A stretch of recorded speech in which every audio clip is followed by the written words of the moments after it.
Gotta warm up the vocals here. All right, folks. Welcome to another episode of Coffee Roasters warm-up sessions or sesh, or what have we been like technically titling this? Sessions? Coffee roaster warm-up sessions. Yeah, sessions. Yeah, I think so. Kind of reminding me of like, Spotify sessions or, when artists come in studio and do a cover. I'm a huge fan of those, actually. Yeah, me too. They're always, the quality is good. But I think they actually stopped doing those, unfortunately. No? I don't know. Like there was used to be like a YouTube, like there would actually be not just Spotify sessions, but there would be like other sessions. Like KEXP or whatever, like down in Seattle or whatever, where they would create these sessions where it's like this stripped down like acoustic version. What's the one where it's like they do it in like this like comic book store or like the library? I think Chance the Rapper was in one of them. Oh, that's NPR Tiny Desk concerts. Yeah. That same vibe. Yeah, that was groovy. That was a good one. Wow. Yeah. The Harry Styles and Lainey did some good Spotify sessions that I absolutely love. They're super fun. For sure. Wow, that's interesting. Alrighty. Yeah, that was very interesting. I don't remember the last time I thought about those, but I do miss them.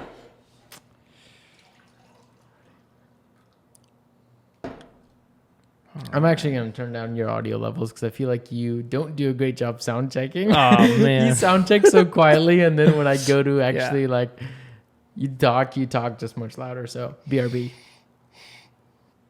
I mean, after all, nobody likes to listen to a podcast where it's like the audio is always clipping. Or it's just no fun. But clipping audio or overexposed shots? Which is worse?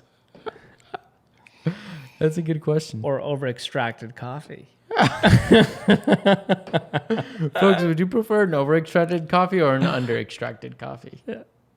It's a very good question.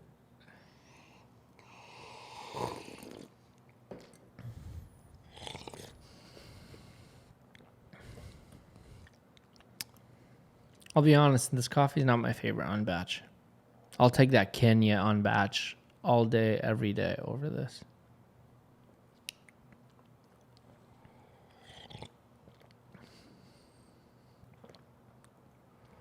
How fresh is this off a roast? Kind of tastes metallic. No? Coming up on about 10 days. Oh, wow. I think. It's definitely not metallic.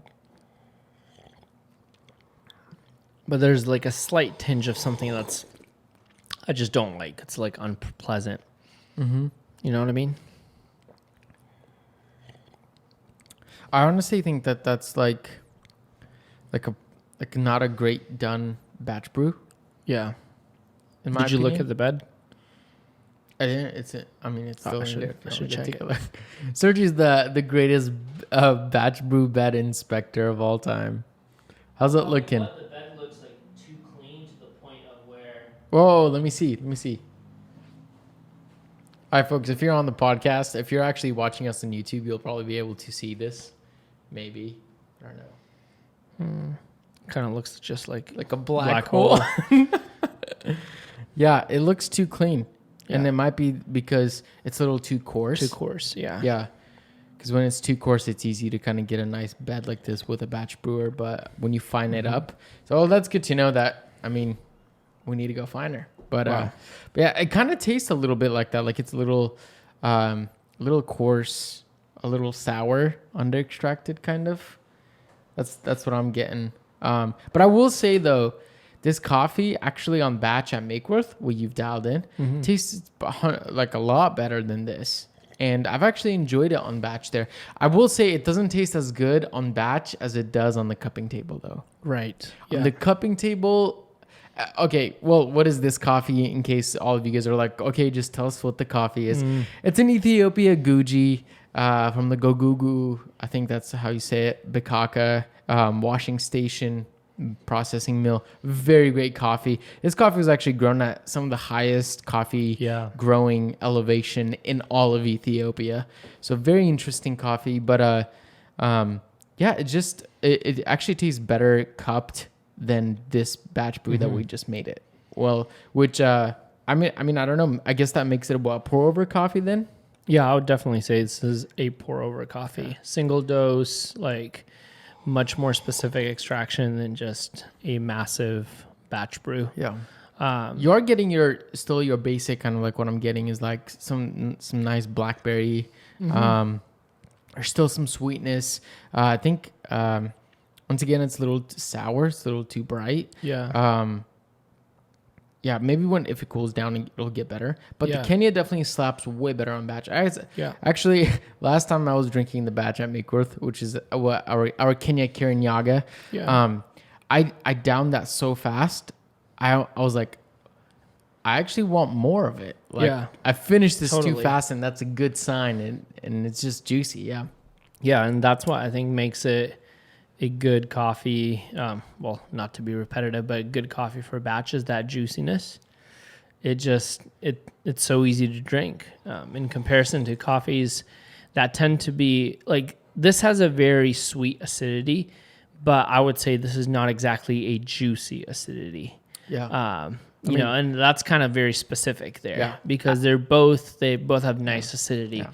Yeah, go ahead. And I was gonna say, like, of course, like compared to the Kenya, it's you really start to notice like, oh wait, you thought this was juicy, but it's not that juicy, you know. So I think just right now taking this last sip, I was like, oh man, the blackberry hits pretty hard. And it's funny sometimes, like in my mind, I'll get flashes of color. And like as soon as I drank this, it was like a very, very dark, almost pitch black purple. Not like a plum. You know how the color of a plum is more of it's like this violet, almost purple. But this, like in my mind, automatically like officiate sometimes taste with color. I don't know. There's a few folks out there that talk about this, and that happens to me a lot. Yeah. I mean, I've heard of people doing like math in color as well, which is kind of wonky. That's strange. But do you remember the trees that grew on Willow Place where we used to live? The purple trees. They're like Japanese. What are they?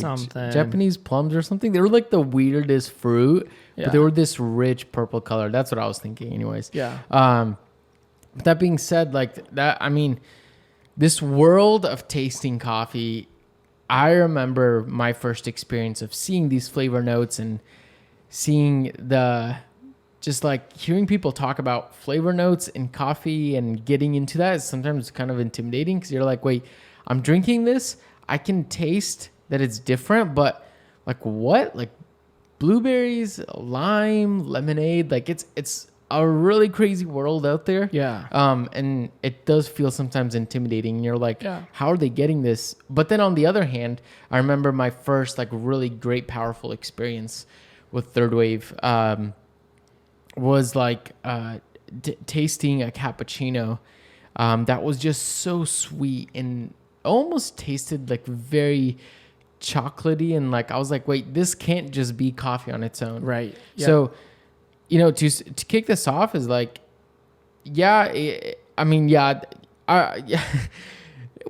a little crazy. We are a little crazy when we talk about flavor notes, but at the same time, especially from my personal experience, but hearing other people have that similar experience, there is a really big difference between just your classic traditional coffee flavor and a coffee that's like what we call is, you know, specialty coffee that's like really well roasted, sourced, picked, processed, all this stuff where it's like significantly like you can't put a word to it. Like, this doesn't taste like, you know, for lack of better terms, like the Starbucks that I'm used to, or this just doesn't taste like the classic black coffee and it's bitter. And, you know, like the other day I was drinking coffee with our aunt and I was like, hey, like, she's like, you know, your coffee always tastes like, you know, in Russian it's kislinka, which is like, has some acidity, like some sourness to it.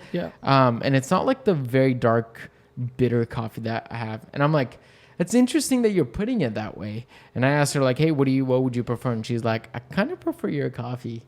Yeah.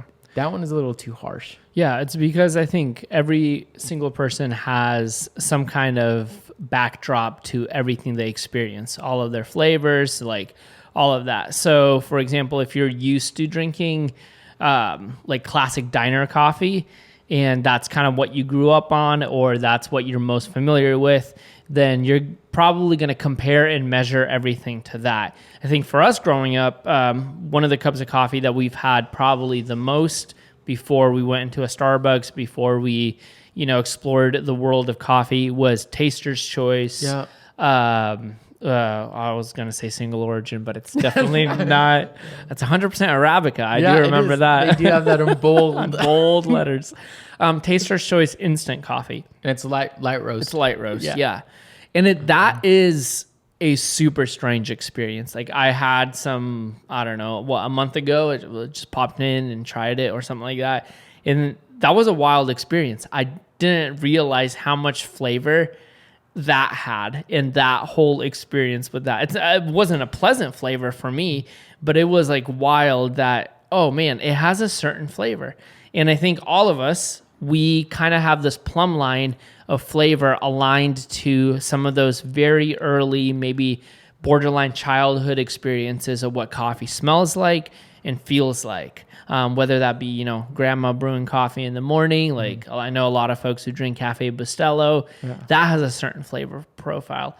So when we dive into specialty coffee, most likely we're going to compare all of these wild flavors to what our initial coffee flavor was. So that makes it very tricky because most of us have very different experiences with coffee in our early years. So yeah, there's that subjectiveness that's happening, whether you're drinking a very strong Ethiopian single origin, very strong in kind of the fruity floral flavors, or you're drinking a Guatemalan. And that's when you're going to be assessing coffee to, oh, do I prefer this? So the basics good or bad coffee. We use those terms a lot, but they don't really communicate much. Yeah, they don't. Yeah. Because for everyone it's different. So that's where we try to create a language around different attributes of experiences that we have within one cup of coffee. That's where we start getting things like, complexity. That's another one of those big words you hear in coffee. Body, clarity, all of those cliche coffee terms that I think in specialty and third wave we just hear about. But how do we define those? You know what I mean? Because it's going to be different from you and I versus someone else. Yeah, of course. I think one of the most validating moments was when I used to cup coffees at Woods, and I would cup coffees with Shay, which he's a Q grader. He has some of the craziest, coffee experience. Low key, I'm going to drop it there. The USB-C judge, no big deal. But the most validating parts for me was when we were cupping coffee, he'd ask what I was cupping, and I were to say, stone fruit or whatever, and he's like, yeah, that's actually exactly what I'm getting. Yeah. And that kind of at first you kind of just want to say the right thing, but the language when we, I don't even know how to formulate all these thoughts in my head. But yeah, what we're trying to do is put words to what we're tasting. And so it's not necessarily that we're tasting stone fruit or, let alone what is stone fruit, Right, there's so many. But yeah, we're just trying to put words to these things that we're tasting and what we're experiencing. And sometimes it will overlap with somebody else and sometimes it doesn't.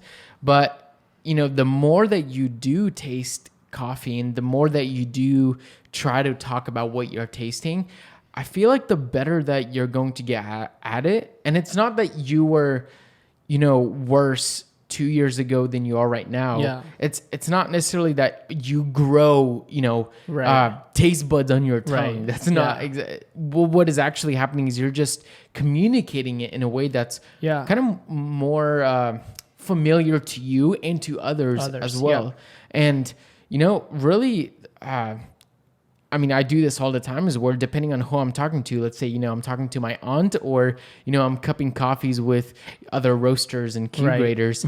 I'm adjusting my language to kind of accommodate what each one is actually understanding. Right. So that gets into a very crazy world of then all of a sudden, you can use substantially different language to mean the same exact thing. Which just kind of gets complicated. Yeah. And I heard it on a podcast. I'm trying to remember what podcast, but one of the coffee podcasts I regularly listen to, someone say that coffee, all of us are great tasters. We just don't have the vocabulary for what we're tasting. So it comes down to language. Yeah. And we all know the complexities in language, right? Whether you're using like slang or like very specific dictionary terms. Not that it's the world's biggest issue right now. Yeah, in the exactly. world. Communication, right? And that's what it is, because when we're trying to, most of us are going to taste this cup of coffee and we're going to taste the same thing. We're just going to decode that flavor differently. And some of us, because we've done it for longer periods of time, we're able to find the different, I was going to say better, but it's not really better. It's different language that communicates it on a, what we would like to call objective level. Yeah. You know what I mean? Yeah, Because like you were saying, if you're in a room with roasters and most of those roasters have used the, I think it's, maybe I'm wrong, but the Ted Lingle, like little serums of like flavor that, you know what I mean? Yeah, we did. I've used that before. Yeah. And that's like a calibrator. Same thing if you're going to a competition, you're going to calibrate your palate so that y'all, like the whole group is tasting the same thing. So with that said, before we even talk about flavor notes and, you know, fruit and all of that, like what, for example, let's start with like, what does clarity even mean for us? Yeah. I mean, before even that, I do want to preface, like, if you're just listening to this, you're just getting into this. When we're talking about flavor notes, we're not actually talking about like flavored coffee. Yeah. Like the bags, the things on the labels on the bags are just descriptors, which is what we're talking about right now. Right. It's not stuff that we add into the coffee. Like a lot of people get that confused, but we're not adding these flavors into there. What the complex thing about coffee is that coffee has these acids, these molecules that are found in other, you know, fruit or flavor profiles. These flavor compounds, they're actually in coffee, and we get to enjoy that through, you know, how, depending on how you roast it, where it's grown, all this stuff. But it's a quick little rundown. But yeah, clarity for me is like how clear those flavor notes, how clear those things come through. Oftentimes, I mean, even just the poll that we did about blends and single origin coffee, we asked what people prefer. A lot of people said they prefer blends because it's more of a rounder, bolder, and kind of a simple flavor profile rather than having all these like crazy acidity and flavor profiles, which I would say like, yeah, I mean, I agree. Like majority of blends don't have as much clarity. Yeah. It's just this kind of like this big teddy bear hug of this one I don't want to say one-dimensional, but kind of like a one-dimensional experience. Yeah, for sure. I would say for me, clarity is, I kind of see it like a EQ on like music. Yeah. And when you can hear every aspect of a song, like, you know what I mean? You can hear the bass parts, you can hear the treble parts, everything is like perfectly, almost like a symphony. It's like perfect. You can hear this instrument, that instrument, and you're not doubting that, oh, okay, that's like, you know, a keyboard, that's the drums, that's, you know what I mean? Like you're not doubting that because you can hear everything so clearly. So to me, that's clarity. Sometimes in a cup, like you take your first sip and without a shadow of a doubt, you don't have to think about it. You don't even process it. And you're like, yo, that was mango. Yeah. Like, you know what I mean? It even catches you off guard. Yeah. And to me, a lot of that comes from the clarity of the coffee. It's just, it punches you. You can smell, you can taste, you can almost hear the coffee speak those flavors and clarity, out at you. Clarity going even further through that is clarity then happening with kind of tied with complexity, where if you get a lot of clarity, that can easily sometimes transfer into complexity where, you know, you get the mango and then, oh, there's something crazy on the back end, or I have this weird aftertaste of like, it's kind of chocolatey. So it's kind of like a chocolate and a mango, or, you know, those chocolate covered blueberries. Right. You know, sometimes you're like, at first you take a sip and it's like, oh, it's blueberries. And then you leave away. And this might sound gross, but sometimes like I'll burp and I'm like, oh, whoa, that's flavor crazy. Still there. Yeah, flavor is still there. And so clarity, can just be this clear flavor that you're picking up on, or, and it can get as deep as, moving into complexity, which is kind of a whole new kind of characteristic of a coffee where with complexity, we're saying, hey, it's not just chocolate. It's not just A or B or C. It's actually A and B and C, and you're experiencing all of that on your palate. So, it's reminding you not just of, chocolate, but now you're getting some, this kind of reminding me of, there's something bright going on there, or, and that's okay to even use that kind of a terminology, is to say like, I don't really know, but kind of tastes like chocolate, but I'm also getting something interesting, like, it's kind of almost like a mix of the two. That's what we would call complexity. Yeah. For the first time, when we just introduced the Guji on our menu at Makeworth as a pour over, when I was typing out the notes for the staff, this just came to my mind: blackberry welcome. And I think that is part of the complexity of this coffee, is because the way you experience is almost that your experience of this coffee can be like almost like walking into like a room. So like the way when I brewed it and was dialing it in, like the first thing I remember is even before I took that first sip of my dial, you can smell the blackberry and then you can taste it. And it's almost like it opened the door for you and brought you into a room. And to me, that is part of that complexity of that coffee. Not only is it complex in many different flavors, it's complex in your whole experience, from initial like smell to even like you're saying, the aftertaste or that burp, like something that stays in your mouth that is actually very, very pleasant. There can also be coffees that are complex and unpleasant, because you can experience some unpleasant complexity, like within like flavors that you might not enjoy. Like, of course. I think, for example, not to make a little dig, but Robusta coffee can be very complex. Can be, not always, but a lot of the times it's actually like not super enjoyable for me. But that doesn't mean it's not complex. You know what I mean? Yeah. And then with that whole experience of the complexity of a coffee, you go into defining certain terms like body. Like, what is body? That's an important one for us, I think. Yeah. Body is hard. I mean, easy way I would say is like which maybe for me, not for you, but it's kind of like the thickness in your mouthfeel. It's kind of it's tied in a little bit with mouthfeel. Now we're getting into a whole new realm. But it's kind of this thick mouthfeel, almost like if you were to put, grab like a dark chocolate and you take a good bite out of it, and then it just coats your mouth, and you're like, oh, I need a cup of water to wash that down, where it just coats all of your mouth. Whereas to, what might help you understand this is like, if you drink like a tea, like a very light, maybe floral, fruity tea. I don't know if oolong is the right one, but kind of like a fruity light tea where it just kind of goes down. It's kind of just like silky and easygoing. That would be a lighter body.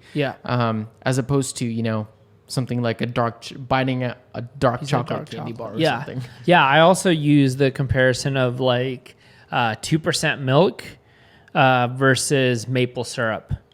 Like, you're not going to mix up 2% milk and maple syrup. Even if you couldn't taste anything, you know how 2% milk feels in your mouth. Most of the time you're like, that's so watery. Like, you know what I mean? We use that term a lot with 2%. It's like watery. It's not really, doesn't have that fullness of whole milk.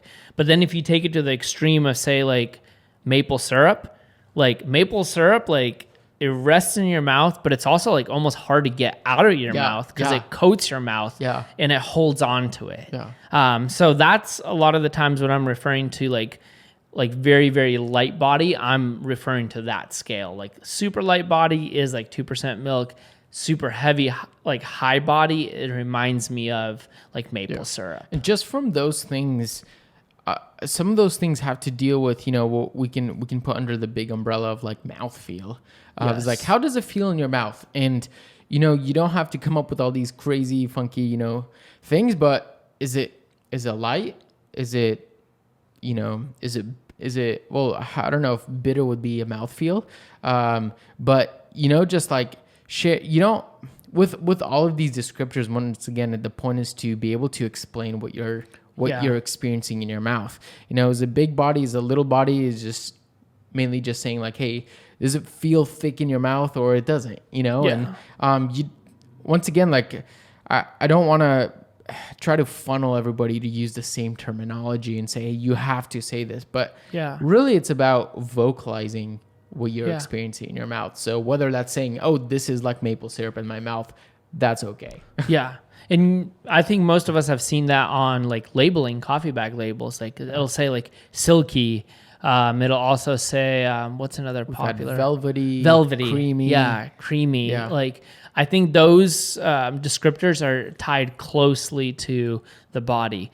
But like you're saying, like a lot of the times body's interchanged with tactile, maybe a complicated word, but tactile also means how the coffee feels in your mouth. To a different degree, it can feel sharp. It can also feel, what's another word? Juicy. That's a tactile, but that can also refer to body. You see what I mean? That's a whirlwind. That's why I kind of thought of bitter as kind of a body, but not really. Yeah. Because it's kind of tied to astringency. Which astringency, it's it'll coat your mouth really heavily, and you're gonna feel like you can't get it out of your mouth. Yeah. And astringency is also one of those weird things. But one of my friends who used to be do a lot of wine tasting, like on a very high level. Yeah. She said that the way she talks about astringency is if you take a bite out of an unripe banana, and then notice what your mouth feels like. And I'm like, that when she said that, I was like, I know exactly what that feels like. I've been there and I've done that. So and that's also could be the difference between like milk chocolate and baker's chocolate. Yeah. Baker's chocolate, it dries out your mouth a little bit more. Or even the difference, like, for example, it's a good example of astringency, like wine has tannins that dry out your mouth in the back. Black tea is naturally astringent. And there's a lot of folks who love black tea. And it has that certain flavor, but also that certain mouth feel. Yes. It's not exactly the sweetest tea on the market, right? But we enjoyed that kind of bitterness, quote unquote. You know what I mean? Yeah, that's interesting. Yeah. So I think those are kind of the basics, I would say, when it comes to like, cup clarity, complexity, body, tactile. Are we missing any major ones? Yeah, I don't think that we're necessarily... I mean, there's a lot. I can't say we're not missing any, but it really it kind of goes into a lot of these funky things that after you've been in the coffee industry for so long, you start to talk about, like things like sharp. Like what does that even mean? Sharp, smooth. Which smooth is actually I actually like that one. Because it's a popular one. Because most people actually know, whether you're, a coffee connoisseur or not, what a smooth coffee tastes like. Mm-hmm. And oftentimes people say, ooh, I like that. That's a smooth cup of joe, But, even if you were to take that word smooth, in our realm of, coffee tasting, there's so many of those things that we throw out and you're like, what in the world? Like chalky? Yeah. What's chalky? Yeah, even though I've said that the other week and I'm like, I've never had chalk in my mouth. Yeah. It kind of, on the side note, like chalky reminds me of those little candies, the round ones. What are they called? They look like little pills. Oh, folks, help us out here. Shout it out in the comments right now. Yeah, this is live. Yeah. Oh man, but y'all know what I'm talking about. Yeah. So it kind of gives you this mouthfeel of like almost like unpleasant, but also very pleasant because it's sweet. And and even stuff like what you just said, earlier today when you're like, this kind of tastes metallic. Oh, What does metal taste like? Yeah, what does metal taste like? And are we tasting metal or Yeah. are we, so that being said, like today we just scraped like, the basics. Right. And maybe next week we should do like a part 2 where we actually talk about what it's like what does it mean to taste lemon in a coffee? Yeah. Or lime or, chocolate or blueberries, black, whatever it is. Because, I mean, that was hard for me, I know, when I was getting into coffee. Is like, wait, lemon? How do you taste lemon in a black coffee that seems opposite? Yeah. It's opposite. And you're super like, strange. oh, man. And you almost want to say, and especially when you're getting into it, which I'm about to open up a can of worms, so we need to wrap this up soon. But in reality, drinking black coffee on its own is actually an acquired flavor preference.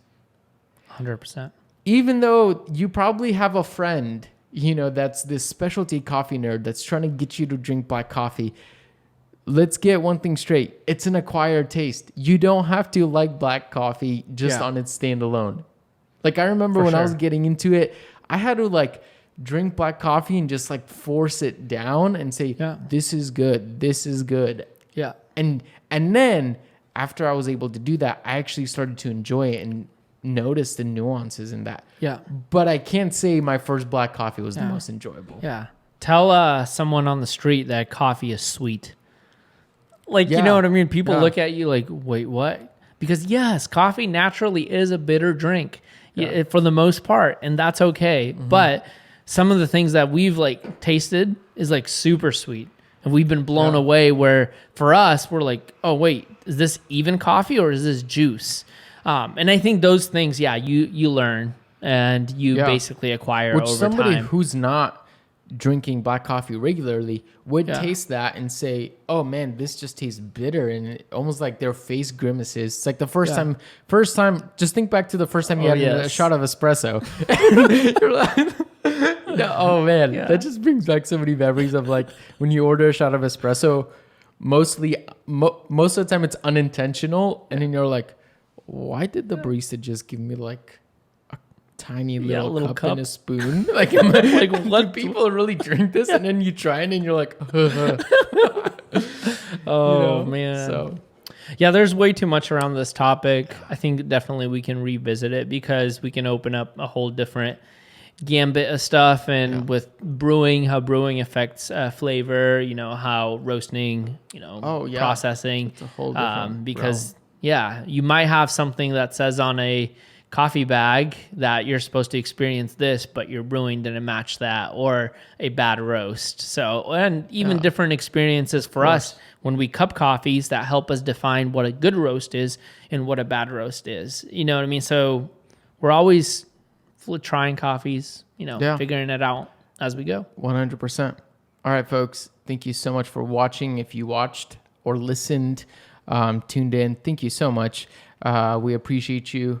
But yeah, that's a wrap, folks. And we'll see you guys in the next one. Cheers, y'all.